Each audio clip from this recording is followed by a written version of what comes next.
What's up guys, I'm Phoenix Master 1 and welcome to my refined review and builds guide for the new weapon refines of Duo Ephraim, Duo Marth, Kronya, Hubert, and Na. So let's begin with Duo Ephraim, the long-awaited duo refine for many people. And this weapon refine definitely does not disappoint. So Regan Leaf does have +3 attack and also the armor and cavalry effective damage. And now with this weapon refine, he's able to get +8 to all of his stats in the combat. He also gets the ability to not be slowed by the trees, and he gets the unhindered movement on the terrains, similar to Takumi's weapon refine. But this doesn't really mean that he can pass through the impassable terrain for infantry units like mountains or skies. He doesn't really have wings yet. So he is going to be having pretty good mobility with this, and then he's also able to get the Omni Breaker effect with the help of a guaranteed follow-up attack and also the follow-up negation. And the conditions of these are a lot more lenient now and do depend on the bonus, which is a lot easier to get than the attack check in many of these situations. And finally, he's able to have the near trace skill built into this weapon, and he also has Even Tempest. So when I said about mobility, he truly takes the mobility to the next level for an infantry unit with the Even Tempest and having the trace skill, which infantry units cannot really have access to. And not getting slowed by the tree tiles is going to be a huge thing for many of the maps in something like Aether Raids or even in Arena if you do use him at max investment. So that is definitely going to be really helpful, and his duo skill already gives him the extra movement. So in the odd turn, he can get that movement from the duo skill or just run Odd Tempest, and in the even turns, he's going to be having the Even Tempest right there. So he's going to be a lot better as a player phase nuke who can just go in and do a lot of damage and also get the guaranteed follow-up attack and then retreat with his near trace skill. The only thing that he's kind of missing in my opinion is having -1 special cooldown, because that would have really helped him a lot with specials and Gale Force, but still he can function pretty well as a Gale Force unit with this kind of mobility for an infantry unit and not really care about the tree tiles. So overall, I would say that this is a pretty solid refine, and a lot of people who did invest into him are going to be pretty happy.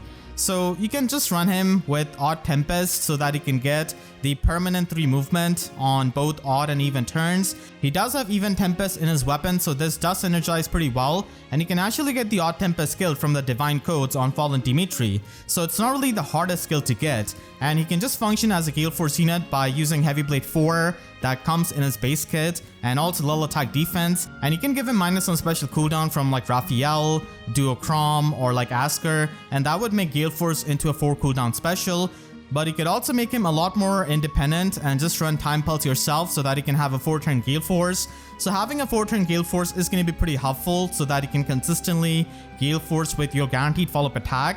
And Heavy Blade is something that you could run as a Sacred Seal, and you can just get a lot more defense and a lot more attack with Attack Defense Ideal in Slot A. And you can also run the Clash skills on him because he is technically like a Cavalier with that 3 movement. I mean, Ephraim and Leon combined do have 4 legs. So you can just run the Clash skill and get the debuff neutralization to your attack and speed, and also get a lot of offenses. And you can easily run the Bulwark skill in the slot B because unlike the other Cavaliers, he can actually have access to the infantry only skills, which is really helpful, and this can basically give you the obstruct effect, and this is going to be helping you be a lot more self-sustained, and the healing is really helpful with the HP threshold of the refine effect. And you can just run Odd Tempest so that you can have the permanent 3 movement to go along with the Clash skill, and you can get the debuff neutralization with a Slot A skill, which is not something like Attack Defense Unity or Attack Defense Bond, and he doesn't really need to stay near his allies and just go out there in the player phase to destroy stuff. And you can also use him with Sturdy Surge because he can use the bonfire damage to heal up HP with it by using Heavy Blade Sacred Seal. And the tempo skill is going to be really invaluable when you do depend on your special for the damage and also for the healing. And you can also run Attack Defense Menace so that you can have a lot easier time triggering the Heavy Blade. We don't really have Attack Defense Tempo as of yet, but getting the speed debuff is actually not all that bad because Ephraim does get the extra speed out of his weapon, and the extra speed kind of helps you have the pseudo null follow-up effect with the Omni Breaker that he has with his weapon, and it can also help you double many of the follow-up negation units. So speed defense tempo is decent, I suppose, until we get attack defense tempo. So he can definitely use a more player phase oriented build with Sturdy Surge if you don't really want to run Gale Force. But if you want to use Gale Force, then he can definitely work as a Gale Force initiator in Aether Raids offense. And the reason being is that he does have the follow-up negation, so it does mean that many of these slow units are not really going to be able to double him with their auto double, and he can also have the armor effective damage, which is going to be making him a lot better against many of the near safe tanks, which are going to be armor units. And he also has the auto follow-up, which means that he's always going to be able to double units like Medius, which do have follow-up negation and are just going to be a lot slower. So you can have him with Heavy Blade Sacred Seal and just run Fury as a slot A skill for the chip damage. And you could run this in like Light Season or in the Chaos Season or even in the Astra Season. It is kind of flexible for that. It's just that he doesn't really have the -1 special cooldown, so you can run Time Pulse. And if you're running him with some Infantry Pulse support or like Asker, then Odd Tempest is also an option that you can run in the slot C. But even Tempest is actually not all that bad because a lot of times you're going to be initiating combat on like turn 2. So the even Tempest built into his weapon can be really helpful. And if you have like a max investment or a high investment Ephraim, then he's going to be having enough HP with the 3 mythics so that he's not really affected by any of the hex traps. So he can function as a pretty good Gale Force initiator even at like high investment. And even at low investment, he's not really all that bad because of the mobility that he gets out of this weapon with the Even Tempest, and also the fact that he doesn't really care about the tree tiles. So this is going to be a huge boon on many of the maps, and because he already has the Near Trace skill built into it, it's going to be pretty helpful so that he can retreat many of the times and just get Dance. And if you just get Gale Force on your first combat, then you pretty much preserve all of your movement, which could be used later on with the Trace skill. So that is really helpful, and he does have the things which can make him into a good Gale Force initiator. And finally, if you do want to use him in Arena, then he could function as a score stick because he is a duo unit with that dual skill built into his weapon, which can allow him to score like a 185 BST unit, which is honestly not all that high in these days when we have got Holst as a free-to-play unit who can score 190 BST, and also female Shez, Hans, and just so many units. So because he's one of the earlier duo units, he doesn't really score all that much. But if you want to maximize on his scoring, then you can definitely run a 300 SP slot B skill, and I think Mystic Boost 4 is going to be a pretty good option for the self-sustain and also for the attack debuff, which is going to be helping you with the heavy blade checks. So pretty much in Arena, when you're going to be using him, he's going to be going there and destroying things with his Even Tempest and also his mobility, which is going to be really helpful on many of the maps which do have the tree tiles. And a lot of times your opponents, which are going to be cavalry units or infantry units, are going to be getting slowed down by the trees, while Ephraim is not. So that can definitely, allow you to have some good hit and run potential for Arena, and having the Near Trace skill built into his weapon is just absolutely superb. So he gets to function like a Cavalier without the downsides of a Cavalier, which is getting affected by the trenches in the Arena maps. And like I said before, having a bit more speed is not really all that bad because it does allow you to have a better pseudo null follow-up with the Omni Breaker effect that he has got in his weapon. And having more speed also helps you double many of the follow-up negation units, and also closes the gap between the speed-based damage reduction skills. So it can often help you, and you can just run the Oath Force skill as well so that you can have even more mobility with the teleportation. And the Oath Force skill and the Clash skills always have good synergy, and he does have the Neon Trace in his weapon, so that can definitely open up a lot of flexible options when it comes to the mobility and movement. Kronya gets a weapon refine which doubles down on her Vantage niche with the Athame dagger, and now it makes it a lot easier for her to get the kills, which was much needed with her base 31 attack. So now she has got the exposure and the extra offenses, and Athame dagger does provide her with +10 attack and speed in the combat, and she can still get the Vantage if the foe is not at full HP. They've kind of changed the wording on the description, but it's still the same. And finally, after the combat in the player phase, she can inflict 5 splash damage and inflict the exposure status on the target and foes within 2 spaces of that target. Now keep in mind that this is only going to be activating in the player phase, so you have to initiate combat to get the exposure on the opponents. And we did see the exposure status on Duo Thor, and it is pretty much similar to that, but she can inflict it after the combat. So any kind of foe that is affected with the exposure status is going to be taking 10 true damage per hit from your units, which definitely makes it a lot easier for Kronya to get the kills now in the Vantage range with this kind of 10 true damage and also the extra offenses that she can try and get. And now we also have Special Spiral 4, which came at the right time, so she can get the extra true damage and also, pierce through the damage reduction skills. And there's actually a mistranslation in the description of her weapon. She does inflict the exposure and the splash status within 2 spaces of the target foe and not within 2 spaces of herself. So I have done the correction in my summary. So it pretty much works like how the splash damage works out and any kind of smoke skill. So this is going to be helping her Vantage sweep a lot better in something like Aether Raids or Summoner Duels. But still the, main issues of Kronya are always going to be plaguing there, which is the fact that many times she's going to be missing kills on many of the bulky units. And there's also Hardy Bearing Sacred Seal that you have to watch out for. We have seen a bit of Vantage playstyle with the Shadows of Villain Tiapala and now with Ninja Camilla. So a lot of units here and there do have the Hardy Bearing Sacred Seal equipped, which can just negate the Vantage that she can get. And because she doesn't really get any kind of extra bulk with this kind of weapon, she's kind of frail with the, defense and resistance that she has got. And she doesn't really get any kind of damage reduction like Kagero or Legault with her weapon refine.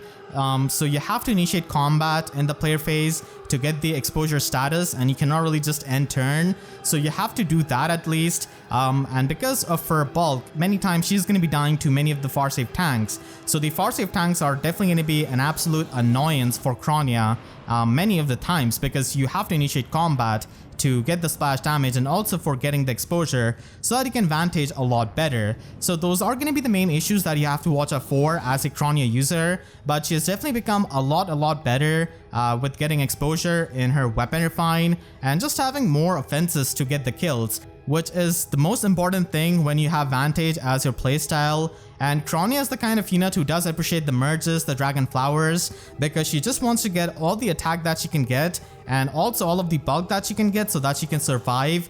But I suppose if you already have her at 5-star and if you just want to use her for like Arena Assault or for limited hero battles, then you can just run double Savage Blow with Fury Desperation.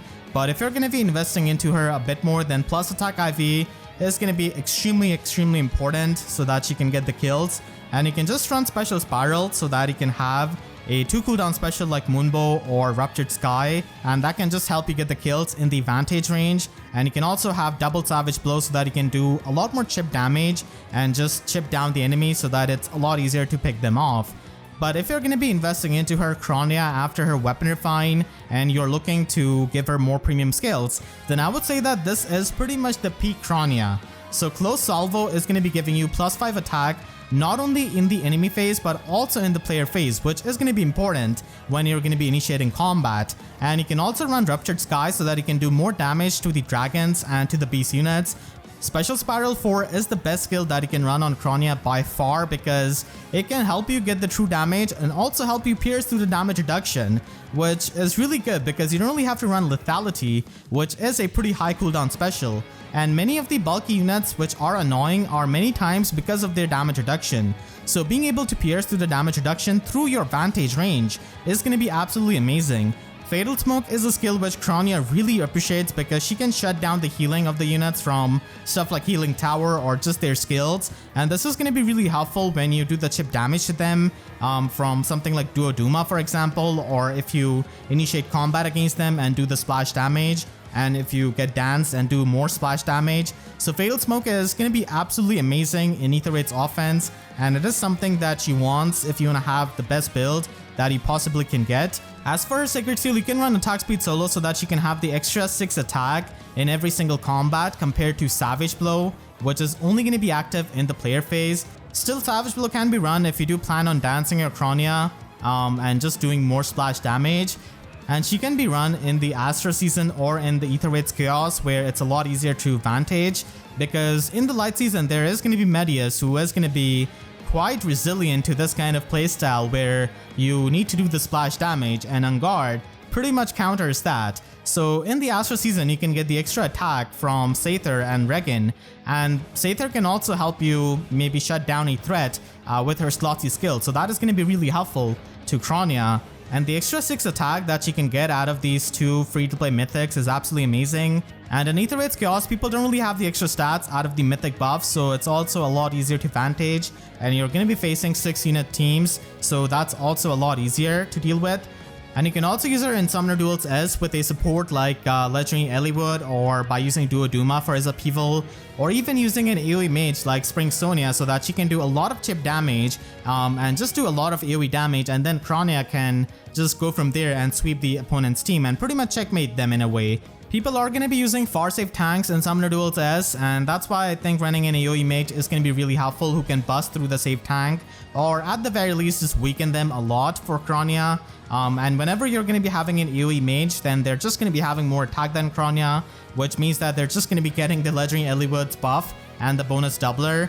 But if you're not running the AoE mage, and if you really boost up the stats of Kronya with like legendary buffs, then she could get the bonus doubler effect from Legendary Eliwood and get the Canto as well. And you can run Panic Smoke 4 because people do use visible buffs many times in Summoner Duels S. So Panic Smoke 4 is going to be giving her the Pelagian effect, which allows you to just hit harder with the innate defense debuff that she can do with her dagger. And it can also just give the Pelagian effect to your other allies as well, which can definitely help you do a lot more damage. And the Panic and the Spectrum debuff is also going to be helpful.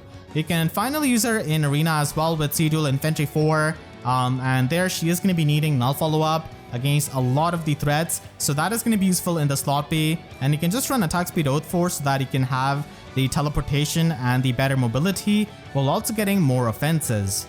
Vantage sweeping in Arena is extremely hard, and she's mainly going to be functioning like a combat unit and not exactly like a Vantage sweeper. And the exposure that she's going to be inflicting on the foes can be helpful, I suppose, in getting the kills with your bonus units.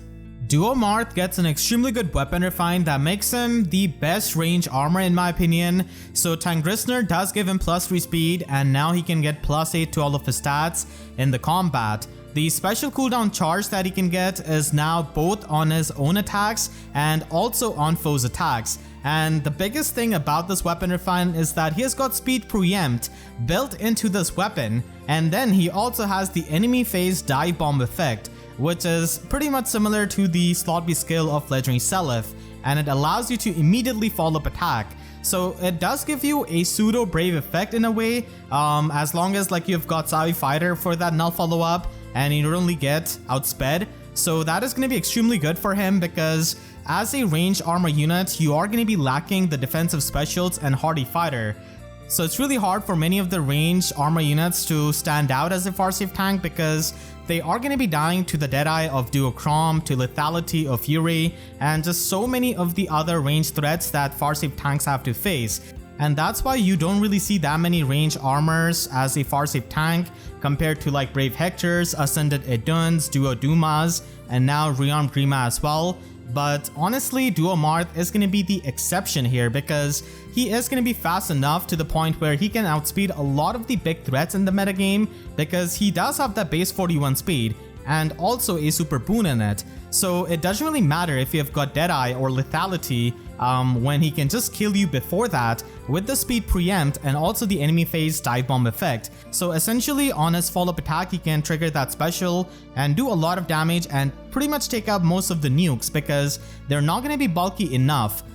So Vantage is something that you get out of speed preempt in a way. So Hardy Bearing Sacred Seal is something that you have to watch out for. And Duo Ephraim does run Hardy Bearing a lot of times, so that is definitely one threat that you have to watch out for as a far-safe tank. But against most of the threats, Duo Marth is going to be a pretty superb range armor unit, and he is very unique in a way where he doesn't really rely on his bulk as a far-safe tank. He instead uses his speed and his attack and his special to essentially dispose the threats before they even get to attack him and damage him.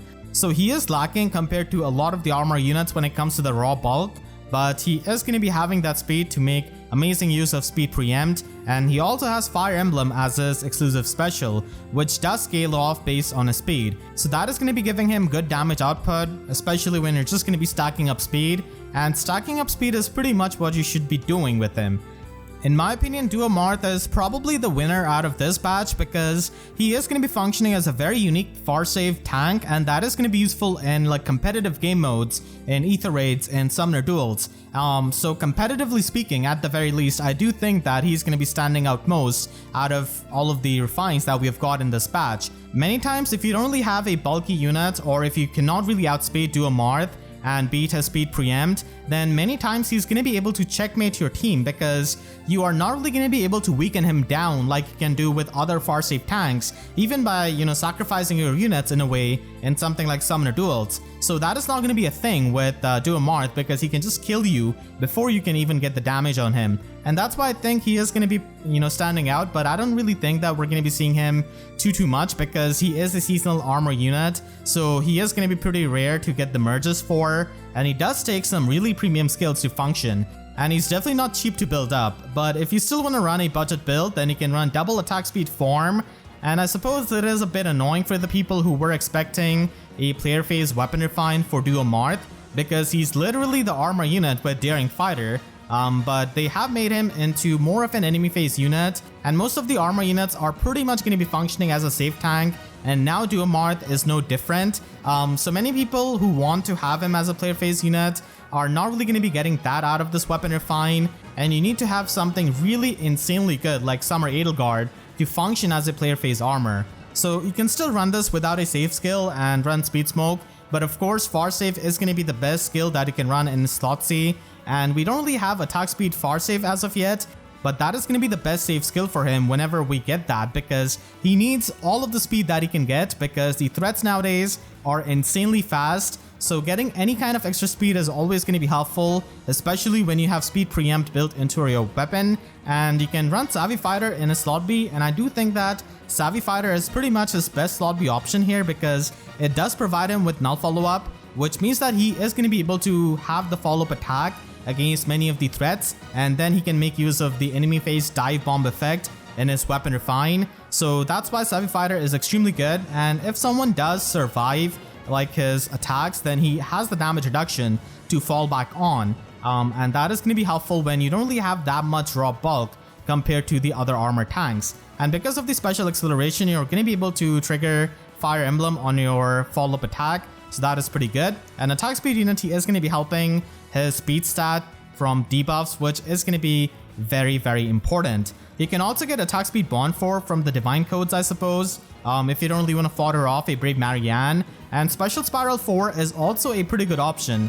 I wouldn't really say that it's, you know, better than Savvy Fighter for a lot of the matchups, but it is definitely going to be really helpful in many of the matchups where guard is going to be a thing, or if the enemy has got the tempo skill. And it is also going to be helpful in just decimating a lot of the threats which have damage reduction built into their weapon, or if they have damage reduction in their skills, because you're going to be able to pierce through the damage reduction without really using Deadeye. So Fire Emblem is going to be a 2 cooldown special that you can immediately trigger, and this is going to be helping you in the matchups where guard is going to be a factor. And like I said, you can just pierce through the damage reduction, and Fire Emblem overall is going to be the special that he should be running because it does scale off on his speed, so it is going to be giving you pretty good damage output. So it's also an option because you can also get the true damage out of Special Spiral, and getting more damage output is always good when you have speed preempt and dive bomb effect. So these are his main 2 premium builds that he can run.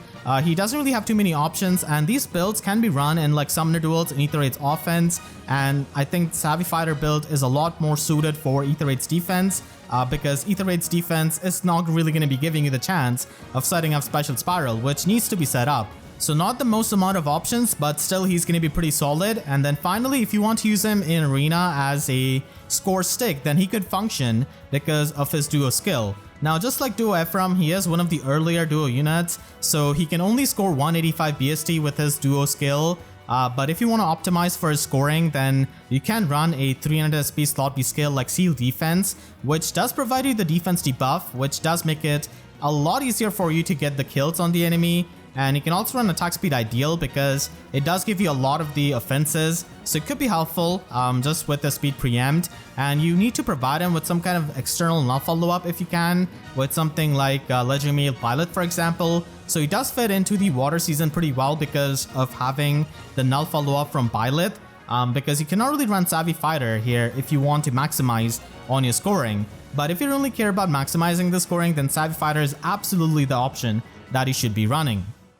Na gets a pretty unique weapon refine that can allow her to function as a supportive dragon and also have a lot more stats in the combat. So Oracle Breath provides her with +3 attack, and it did have the follow-up negation, and now she can get +8 to all of her stats in the combat. The main effect which makes her stand out is definitely going to be her weapon refine, which can allow her to buff herself and the allies within 2 spaces for +6 defense and resistance buff, and also the special charges status effect. So the special charges status effect is similar to what Legendary Xander gets, and also Fallen Ninian can give with her dance, and we also have seen this in Dauntless, Captain Skill, and Summoner Duels. So the status effect is definitely helpful for getting special charges on both enemies' attacks and your own attacks. And then finally, she does have this kind of proxy bonus doubler that we have seen before on Legendary Roy as well. So she can just get the in-combat stats depending on the highest visible buffs of the allies within 2 spaces for those stats. So this does have pretty good synergy because she can already provide the +6 defense and resistance buff with her weapon. So she's going to be getting that at the very least in the combat. And if she can get some attack buff on her allies, then that is going to be the perfect scenario. And speed buffs can also help, I suppose, if you're going to be investing heavily into her. And it is going to be helpful in many of the game modes, and there's really not much of a competition when it comes to red infantry dragons, but a lot of the older, slower dragons pretty much depend on Arcane Grima, where Na just has got this kind of weapon refine, and she can truly function as a support unit even at low investment in like Summoner Duels, in Aether Raids offense, in Aether Raids defense, and Arena Assault, and in just like any kind of game mode. Because giving these special charges to your allies within 2 spaces is extremely good, because you don't really have to run any kind of Bread Sacred Seal on them or run Heavy Blade on them or Flashing Blade. And the reason why this is so good is because Ninian previously could only give this to one ally at a time, but Na can give this status effect to multiple allies at the same time. So this can really help many of the Gale Force compositions in just not running the Heavy Blade Sacred Seal. And this can also help many of the tanks as well, because they don't really have to run the Breath Sacred Seal. And because we do have Embla now, and she can have that feud status on the enemies, this is going to be pretty good to provide to an ally, because the special charges is a status effect, which is not really nullified by the feud effect compared to if that ally was getting a support from Brave Lucina or like Duo Thor with their World Breaker. Feud skill would have ignored those skills, but because this is a status effect, it is going to be really helpful. But you also have to watch out for Duo Thor and Summoner Duels, because she can just wipe this kind of status if she uses her Duo button. So overall, Na is going to be a solid support unit with this weapon refine and can now function much better. And if you just want to run her on a budget, then simply give her like attack tactic and speed tactic so she can function as a buff bot and just supporting her allies. And because she does get these special charges herself, she can easily run Ignis and pretty much trigger it on her follow-up attack with the quicker post. But if you're going to be using her in the combat a lot more, then you can just run Distant Counter Sacred Seal. And even at like low investment, she's going to be reaching enough resistance with the proxy bonus doubler and with the stats that she can get to tank a lot of the mages. So it could work out. And the biggest thing with the proxy bonus doubler that she has got in her weapon is the fact that it does not really get affected by the lull skills. Panic is definitely something you have to watch out for as a team. But it's not really susceptible to lull skills and dull skills like bonus doubler is as a slot A.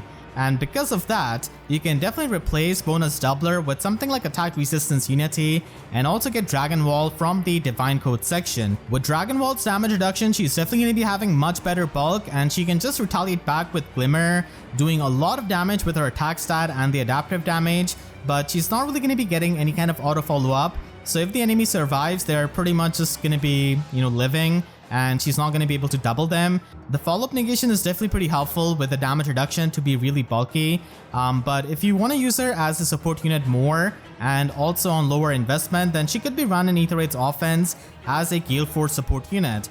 Now, unfortunately, because of being a dragon unit, she doesn't really, participate in the Gale Force strategy herself. And she cannot really run Gale Force, so she is just going to be relegated to being a Smite bot who can run a Link skill, and then she can just HP stack so that she can run Infantry Pulse and pulse down units like Ash, Asker, and other infantry units. And then Panic Ploy is also an option that you can run with her HP, which is going to be helping in the light season because Medius is going to be getting those visible buffs. So she could be used as a Gale Force support unit absolutely, because there's no Thor in the light season as a mythic who can provide you the War Breaker. So this can be really helpful because you don't really have to engage yourself and your units in meeting the heavy blade checks and the flashing blade checks, which are really annoying at times. And the special charges just straight up is going to be much better. So I'm definitely going to be trying this out myself if I get a copy of her on my free-to-play account.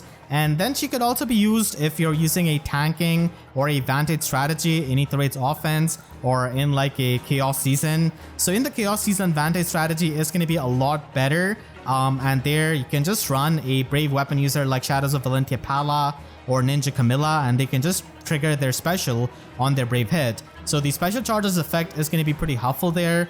And for a tank, they don't really have to run any kind of Bread Sacred Seal, so that is definitely really helpful. And like I said, Na can truly be used in any kind of game mode, including Summoner Duels as a pretty competitive game mode. And the reason being is that she can buff up the allies, and that is not always easy to do because every single skill just counts so much and it's just so valuable in Summoner Duels that a lot of times you might not have the skills to put on your unit where they could buff up their allies. So having this kind of buff from Na's effect for their defense and resistance is going to be pretty helpful, and then the special charges. So when we don't have Dauntless as a captain skill, this is something that you can run, and then she can double down on the support and also run Infantry Null Follow-Up, which is going to be helpful to many of the units. And she is basically going to be there for tanking a lot of the threats at the melee range. So Escutcheon is something that you can run, which is going to be helpful as it can trigger on enemies follow-up attack because of the special charges effect. And the main aim of this build is to survive and not exactly to kill the opponent. So that's why you can run Dragon Wall and also get the guard effect out of Sturdy Stance, which is going to be helping you in the physical matchups, and just run Defense Rest Form 3. She's not really going to be able to kill something like Brave Salif, but at the very least she's going to be trying her best to not die to the enemy's units, and the follow-up negation effect from her weapon is definitely going to be helpful in many of the matchups. She can also be used in Aether Raids defense as another target for Elamine, where maybe they could try and false start her instead of your Bridal Catria. And she could be used because she is going to be providing the special charges status and also the visible buffs, and then you can double down and also run Infantry Null Follow-Up. And Dragon's Ire 4 is something that I would recommend on Na, and that is pretty much going to be her best slot B skill when you want to improve her combat, because it does provide you with the auto follow-up attack in both phases. So it can essentially give her an Omni Breaker effect with the follow-up negation from her weapon, and it is going to be extremely good for that. And I've definitely talked a lot about how you can use her as a support unit. But if you're going to be investing heavily into her with the merges and dragon flowers, then you can definitely try and build her up for her own combat. And for that, you can again run Dragon's Ire 4, which is going to be really good, and Mirror Stance 3 so that you can get the guard effect in the enemy phase. So this is not exactly a dual phase skill, but still it is going to be providing you with much better longevity as a tank with that follow-up negation and also the guard effect. And Pulse Smoke is going to be pretty helpful with a guard effect in the slot A, just for not dealing with a lot of the specials. And Na doesn't really have too many options, I suppose, when it comes to slot C, because she can already buff up the defense and resistance. So attack resistance Oath 4 is not the most ideal skill, but attack speed Oath 4 is definitely something you can run because she already buffs up her own defense and resistance, and attack speed Oath 4 can provide you the teleportation, and having a bit of extra speed is actually again not that bad, just so that you can have better Omni Breaker effect essentially. So she can run the attack resistance finish skill so that you can get the true damage when you instantly retaliate back with a Glimmer, and that is going to be healing you up as well, which is going to be very good for the self-sustain. And then finally, if you do want to use her in Arena, then she is going to be requiring our dual Infantry 4,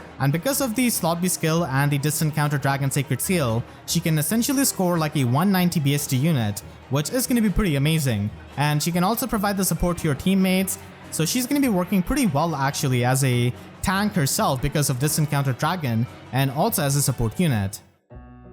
The final unit to get the weapon refine is Hubert. So he didn't really have any kind of preferred weapon and now it's fixed, and honestly he can function as a pretty solid ruse support and support bot in general with this kind of refine. And now he does get the guaranteed follow-up attack, so that's really good because his speed stat was not really too high. So Retainer's Report can give him +8 to all of his stats and give him the guaranteed follow-up attack, which is going to be really helpful in both phases. And if any kind of assist is used by him or on him, then he can inflict -7 attack, defense and resistance debuff, and also inflict the guard and the exposure status in the cardinal direction of himself and the target ally. So you don't always have to use a rally skill with him like you would have to use with a ruse skill. So that flexibility is definitely pretty good because he could function with drawback, swap, reposition, or any of the movement skill, and even with harsh command plus essentially. So this kind of debuff is really helpful as a support unit. I do like these kinds of support weapon refines even though they're not really too insane and are not really meta influential that much, because many of the free-to-play players can pretty much use these kinds of units at extremely low investment without any kind of merges, and that is always good to see just to have the flexibility for a lot of the free-to-play players. So Hubert could be used as a support bot for the units that do rely on the debuffs, which do have play gen weapons, or they have broadly fan effect, or if they have dominance. Exposure status is similar to what we have seen on Duo Thor and also on Kronya's weapon refine, but unlike Kronya, he doesn't really have to enter into a combat to inflict the exposure status, and you can always use this with smite and many of the positional skills, so that is definitely pretty good. Overall, I do like this weapon refine for the support it provides and how well it fits with Hubert's personality, but at the end of the day, it's not really anything too insane. And if you do have Duo Thor, then you can just use her, who's much powerful unit, but if you don't really have her, then exposure is something that you could get out of him, and you do have the control over where exposure is landing on the opponent compared to Duo Thor's effect. Duo Thor still, does not have to use her action to inflict exposure like Hubert has to. So that is the main difference, but he could still be used in many of the game modes like Arena Assault and Aether Raids offense. But in Summoner Duels, I don't really think that he's going to be standing out that much as a supportive unit. And if you want to use him on a budget, then you can simply give him a link skill like attack resistance link and then run the other tactic skill so that he can buff an ally completely, and then you can also debuff the enemies with his weapon. So this does work out pretty well on a budget, and you can just give him attack resistance ideal from like Reeve, Hilda, or you can even give him attack defense form from a 4-star Karen, who's a lot easier to come by, I suppose, and doesn't really take any kind of grails. And you can also run him with a more expensive build with Infantry Null Follow-Up to double down on the support. And Speed Feint is actually one of the best Sacred Seals that Hubert can run because he doesn't really debuff the speed of the opponent with his weapon refine. So if you want to get the full spectrum debuffs, then Feint skill is going to be much better. So instead of running a ruse skill, which is going to be a bit redundant with this refine, you can just run the Sacred Seal, and you can instead run Lull Attack Resistance, which could help him in the combat, and also run something like Attack Defense Ideal 4. Attack Resistance Ideal is also something that you can run, but overall Attack Defense Ideal is a lot easier to come by, and because of his attack stat, Glimmer can be a special that you can easily run on him.